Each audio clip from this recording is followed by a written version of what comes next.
Merci beaucoup de nous avoir tracé cette fresque à la fois historique, économique et politique de l'Europe et d'avoir montré à la fois les difficultés de la promotion du principe de solidarité de ces différentes identités nationales, la question du déficit de solidarité aussi, vous avez bien montré à travers les problématiques un peu différentes entre l'Europe centrale et l'Europe de l'Ouest, et les pistes également que vous tracez sur ce qui pourrait être un idéal de solidarité, cette communauté imaginée, comme pour reprendre votre terme, sur des principes, des valeurs et des symboles communs.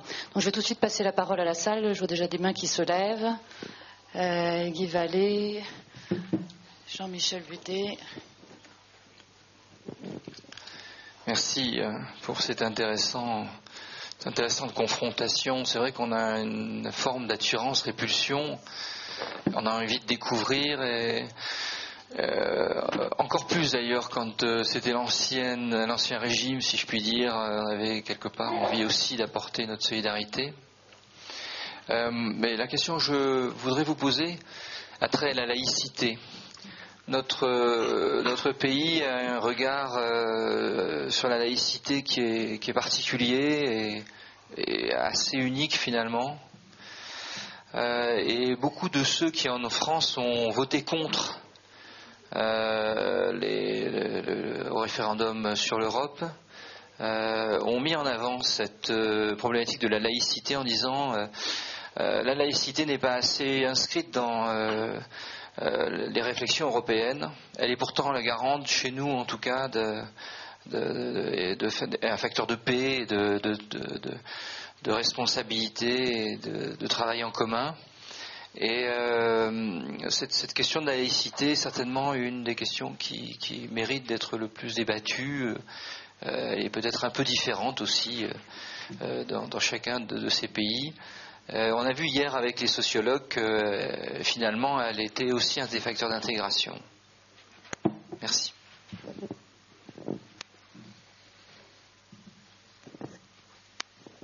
Jean-Michel Budet, assistance publique de Marseille.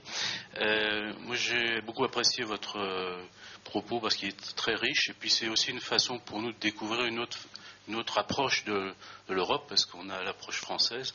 Et c'est intéressant de voir une approche nourrie d'autres expériences et d'expériences que nous n'avons vécues que artificiellement, vous les avez vécues très, très concrètement.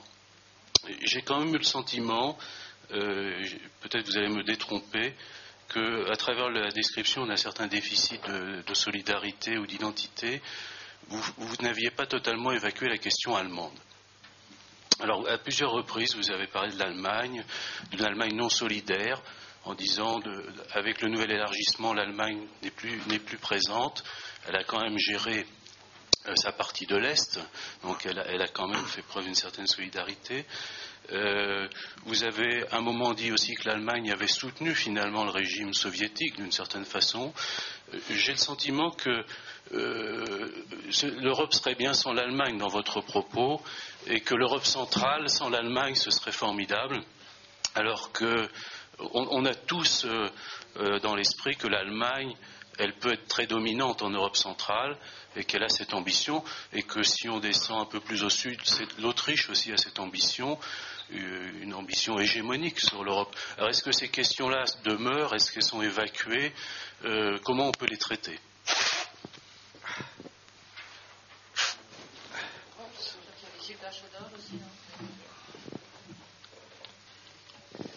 Oui, Gilbert Chaudorge, le centre hospitalier de Saint-Denis. Vous avez semblé opposer dans le début de votre exposé deux notions de la solidarité. L'une qui serait porter le fardeau de l'autre et la deuxième qui est la communauté d'intérêt. Il y a un principe simple qui s'appelle l'assurance, c'est-à-dire que chacun à son tour, on porte le fardeau de l'autre. Et je pense que dans l'Europe, nous l'avons vécu. Vous avez dit par un raccourci qui dépasse 2 siècles que l'Irlande était passée de la famine des pommes de terre au miracle économique. C'était au XIXe siècle et c'était bien avant son intégration dans la communauté européenne. Donc en fait, l'Europe c'est un côté par le marché, par la monnaie unique, c'est un côté stabilisateur et à certains moments on donne et à d'autres moments on reçoit. Et on pourrait, dans l'histoire de la Grèce, de l'Italie et même de la France, parce que la France et l'Allemagne entre 1945 et 1950, c'est pas l'Eldorado d'aujourd'hui. Voilà. Donc, on a l'impression que la solidarité, c'est un côté budgétaire, et ça a été rappelé dans d'autres questions. Et l'autre interrogation, et moi j'ai bien aimé votre pensée cursive, parce que l'ancienne Europe ne comprend pas la nouvelle. D'abord, historiquement, l'ancienne Europe, c'est quoi? C'est qui? Vos pays sont très anciens, et aussi anciens au moins que les pays occidentaux. Alors, à la fin, vous terminez en disant, oui, mais il y a des nations. Moi, je suis persuadé que la Hongrie, la Roumanie, la Pologne ont chacune leur histoire et sont par rapport à ces problèmes dans des problématiques très très différentes. Et je crois que la question précédente de notre ami Boudet sur les rapports de l'Allemagne avec la Hongrie ou avec la Roumanie ou avec la Pologne sont à chaque fois comme les rapports de l'Allemagne et de la France sont dans une complexité historique extraordinaire, et que un certain nombre de slogans anglo-saxons comme ça, américains pour ne pas le cacher, sont un peu simplificateurs. Merci.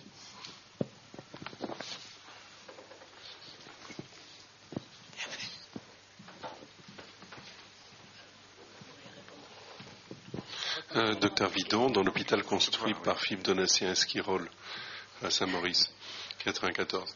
Alors, juste pour vous proposer un angle d'approche original, ça m'amuserait beaucoup de vous entendre disserter pendant 30 secondes sur le thème la Turquie entre dans l'Europe, solidarité, mythe ou réalité.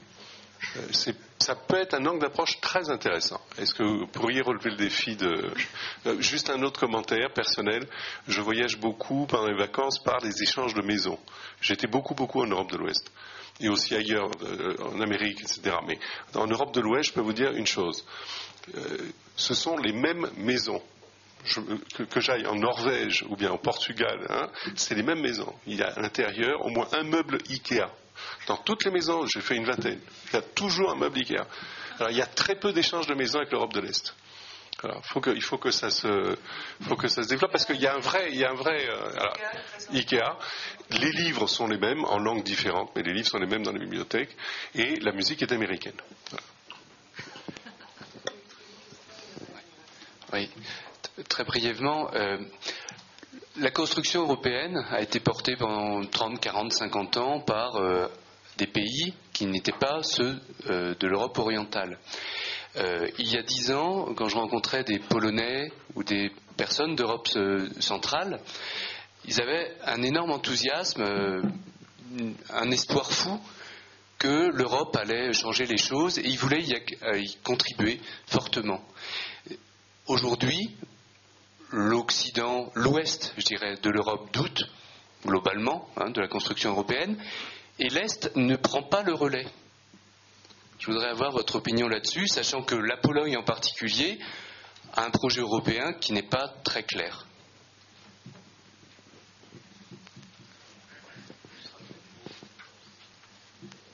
Non, vous faites d'entrée référence au traité fondateur de l'Europe, qui est finalement la suite de l'Union de l'Europe occidentale quand même, qui s'est faite sur des bases très matérielles, c'est-à-dire le partage de richesses matérielles comme le charbon et l'acier, c'est-à-dire des bases très économiques.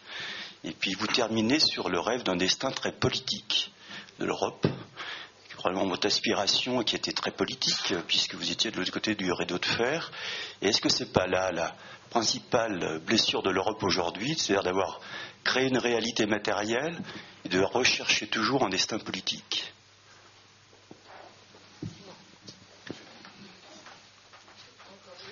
Voilà. Et pour conclure un petit peu ce que disait mon collègue, qui va construire cet imaginaire collectif?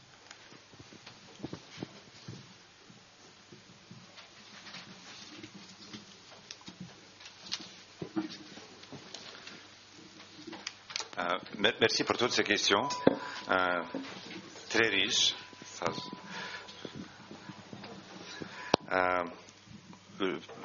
Pour la laïcité, la question de M. Vallet, je suis absolument d'accord, et je crois que la majorité de mes compatriotes y sont, que la laïcité est une valeur, un élément principal de la civilisation occidentale.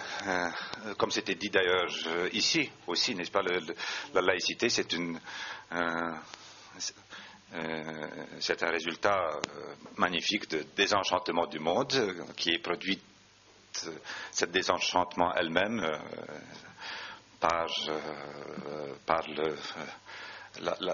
c'est un résultat de la religion chrétienne dans un sens, de christianisme. C'est dans la logique d'une certaine évolution de cette religion.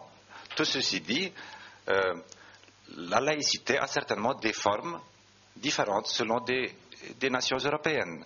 Je me souviens d'avoir lu un essai d'un auteur français qui s'appelle Jean Honoriot, dans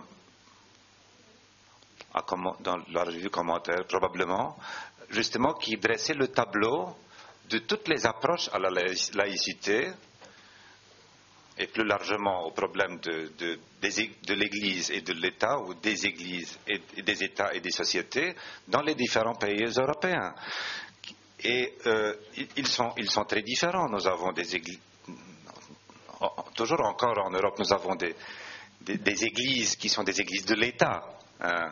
Et ça n'empêche pas, au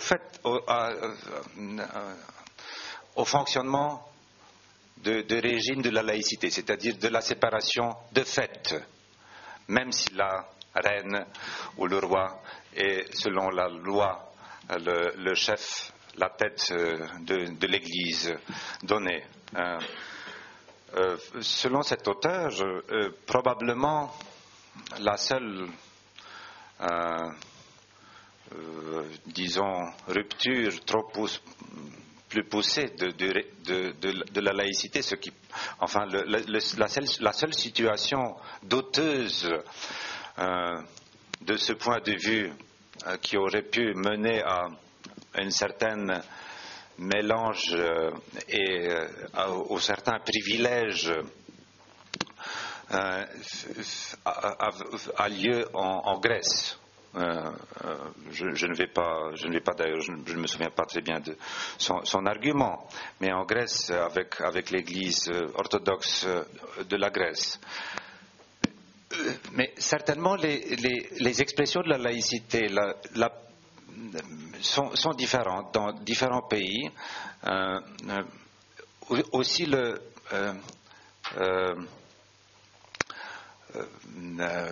l'acceptation, par exemple, des manifestations publiques de la religion sont très différentes, mais les manifestations publiques de la religion, pour certaines sensibilités, pour la sensibilité française, par exemple, il me semble qu'elles sont signes justement d'une démarche dangereuse, qu'elles peuvent signifier la rupture du régime de la laïcité, mais ce n'est pas nécessairement le cas, c'est-à-dire les manifestations publiques de la religion peuvent s'accommoder avec le régime de laïcité parfaite, c'est-à-dire qu'il y a quand même la distinction de ce qui incombe à l'État et de ce qui l'espace spirituel qui incombe à l'Église, même si le spirituel se manifeste publiquement. Par exemple, je ne sais pas, il y a des processions publiques dans les rues où un prêtre vient ou un évêque vient dans un établissement public à son ouverture pour le bénir, etc. C'est ce que se fait en Pologne, par exemple, et ce qui ne serait pas très en France, c'est pas possible, n'est-ce pas? Mais à mon avis, ceci ne signifie aucune rupture pour le régime de la laïcité. C'est finalement superficiel. C'est la coutume plutôt. Ce n'est pas ce qui est important et qui est exprimé par la loi. Donc, il faut prendre en considération ces différentes traditions d'instaurer la laïcité. Il faut voir ce qui est substantiel dans la laïcité, ne pas regarder sur le superficiel ou sur ce qui est important pour les gens, évidemment. Mais mais qui n'est pas dans le corps de la question, c'est-à-dire la séparation de l'État et de l'Église. Et là, nous avons évidemment un problème, par exemple, ce problème qui se manifeste dans l'adoption de traités constitutionnels, de la préambule, le débat sur l'héritage chrétien de l'Europe. Les Français, à mon avis, ont tendance justement d'absolutiser leur perspective sur la laïcité. Et en étant une des nations leaders quand même dans l'Union européenne, ils imposent un peu leur vision de la laïcité aux autres. Mais je crois, il me semble, qu'ils ne regardent pas suffisamment dans les fonds de la question. Je ne sais pas, est-ce que ce serait très dangereux pour la perception de l'Europe en France? Probablement, c'est ça le cas, surtout, n'est-ce pas, que les leaders français, les politiciens français craignent que une telle formulation, une telle formule sur l'héritage chrétien de l'Europe, qui finalement ne reflète que la vérité historique, serait dangereux à certains égards à la société française elle-même, avec la pluralité, etc. Mais quand même, c'est une vue assez partielle. Au fait, ça nous attend encore, mais il faut assumer ces différences des régimes de la laïcité. J'ajoute encore une remarque, dans les pays comme... Il faut encore prendre en considération les pays qui avaient eu moins de temps pour élaborer proprement leur régime de laïcité. C'est une question extrêmement complexe. Vous savez mieux, enfin, l'histoire française a subi toute la période longue et très conflictuelle des relations entre l'Église et l'État, l'Église et les secteurs importants de la société. Ça a duré 200 ans. On peut dire que chez nous, en Pologne, notre période de l'élaboration de ces relations mutuelles a été beaucoup plus réduite, puisque en XIXe siècle, la Pologne n'existait pas sur les cartes de l'Europe, elle était dominée par d'autres puissances, partagées, etc.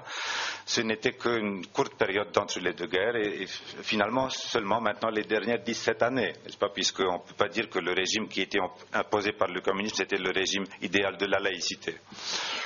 Bon, question allemande. Question allemande, si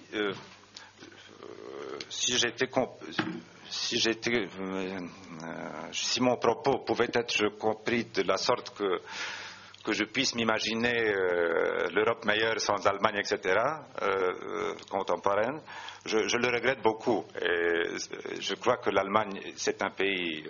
enfin vraiment pivotal pour l'Europe, qu'il a joué un rôle extrêmement positif d'ailleurs dans l'élargissement. Il était c'est l'Allemagne surtout qui a incité, qui a essayé d'accélérer le processus, qui était promotrice de l'élargissement sur l'Europe orientale.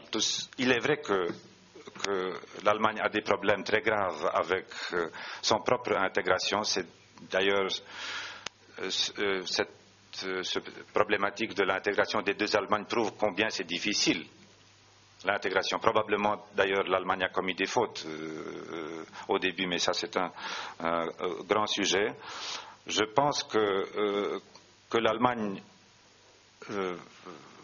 contribue toujours beaucoup, et que finalement les politiciens, les leaders allemands, maintenant Angela Merkel, qui essaie de donner encore une fois une certaine énergie au processus européen, joue en gros le rôle très positif dans la construction européenne et dans ce processus de l'élargissement de l'Europe, mais à la fois, il n'en reste moins vrai que dans la société allemande, la disposition à financer tout ce processus diminue. Ça, c'est évident. Et c'est dû notamment au fait justement de cette transition générationnelle, à mon avis. C'est-à-dire les jeunes Allemands ne se sentent plus enfin responsable, n'est-ce pas, dans un sens de se passer, de contribuer encore. On a déjà payé autant, etc. Et c'est vrai qu'ils ont payé beaucoup pour l'Europe et ils ont beaucoup contribué dans l'Europe centrale, dans plusieurs pays. Ils le font toujours à travers différents réseaux, notamment à travers les réseaux religieux, n'est-ce pas, l'institution telle que Renovabis, par exemple, qui appartient à l'Église catholique allemande, qui finance beaucoup d'activités en Europe centrale. Il contribue à la reconstruction des églises, par exemple en Roumanie où il y a deux églises, une église orthodoxe et l'autre église gréco-catholique qui est de rite orthodoxe mais qui est en fidélité avec le Saint-Siège. Pratiquement toutes les églises gréco-catholiques ont été détruites. Renovabis contribue à la reconstruction de ces églises, aussi à la reconstruction des églises certaines églises. Il a beaucoup contribué à la reconstruction des églises en Pologne. Donc c'est toujours un moteur, je crois, mais il faut regarder justement les choses comme elles sont. Maintenant, pardon. Oui. Sur deux notions de solidarité, j'aimerais dire que ces deux éléments, ces deux versants dans la notion de solidarité sont présents, ces deux versants, c'est-à-dire un qui est plus altruiste et plus moral et l'autre qui est plus politique et porté plus à le problème de l'intérêt, mais les deux sont ensemble et dans ce contexte européen, je crois que cette notion de solidarité devrait être comprise en incluant ces deux volets.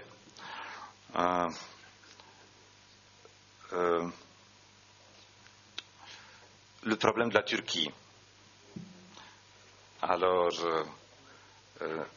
ça c'est justement, c'est un problème qui est extrêmement complexe et je ne sais pas si j'oserais. Moi je dirais que j'aimerais beaucoup que l'Europe soit, pour le résumer dans une seule phrase, j'aimerais beaucoup que l'Europe soit aussi forte et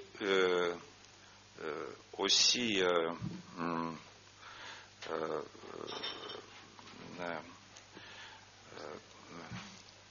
comment dirais-je, qu'elle avait suffisamment justement de l'identité dans toutes les dimensions de ce mot, qu'elle puisse s'élargir sur la Turquie, puisque cet élargissement, de point de vue politique, mais aussi de point de vue des relations avec l'islam, qui dépasse beaucoup la problématique purement politique ou la problématique, disons, énergétique, puisque pour les questions de l'énergie, des ressources de l'énergie en Europe, la Turquie est cruciale comme un des pays où peuvent passer les tuyaux, les gazoducs, etc. Donc, à plusieurs égards, ce serait extrêmement important que la Turquie puisse être intégrée dans l'Europe, mais il me semble que l'Europe est encore loin de la consistance, je dirais, de la consistance justement, qui aurait permis une telle ouverture. Voilà, c'est ce que je peux dire sur la Turquie. Enfin, il y en avait encore d'autres questions, mais je suis un peu trop long. Je dirais peut-être, pour répondre à la dernière question sur l'économique et le politique, enfin, et pour renouer avec le titre de mon petite intervention, que la solidarité est toujours en Europe. Elle est le fait. Elle est là. dans les institutions européennes, même si elle est déficitaire, dans un sens, même si la construction européenne est une construction qui inclut l'idée de solidarité. Mais donc, elle est la réalité, même si la réalité est un peu en déficit. Mais elle n'est pas un mythe. On aimerait avoir solidarité comme un mythe dans le sens anthropologique du mot. Le mythe qui fonde, n'est-ce pas, le mythe qui est une idée générale qui oriente notre pensée et nos attitudes. Là, solidarité, il me semble qu'elle n'est pas présente à la mesure où les pères de l'Europe le volaient. Et ils le volaient puisque même si l'Europe s'est construite autour de l'économique, c'est très vrai ce que vous dites, quand même l'idée qu'il faut accompagner cette construction par la construction d'un côté par le culturel et de l'autre côté que l'aboutissement finalement c'est l'Europe politique était présente depuis le début dans les idées des pères fondateurs. D'ailleurs, historiquement aussi, ils ont essayé de commencer par la défense commune, mais c'était, comme vous le savez, à cause de un certain Charles de Gaulle, cette idée n'a pas réussi. Elle ne revient qu'aujourd'hui encore, et il semble de plus en plus nécessaire dans le monde mondialisé, dans la situation de la mondialisation et le rôle de l'Europe dans la mondialisation. Bon, je pense que je vais terminer avec cela. Merci beaucoup. Merci. Merci beaucoup. On va vous remercier très, très chaleureusement pour le très grand intérêt de cet exposé et de la réponse également aux différentes questions et l'intérêt de cet éclairage européen. Alors je vous propose une pause de 10 minutes, Président, et on reprend donc vers 10h15 avec l'exposé de Rachel. Excusez-moi de ne pas avoir répondu à toutes les questions, mais... On va en profiter pendant la pause, là, peut-être, dans les échanges interindividuels. Et n'oubliez pas vos bagages, oui, à la bagagerie. Merci.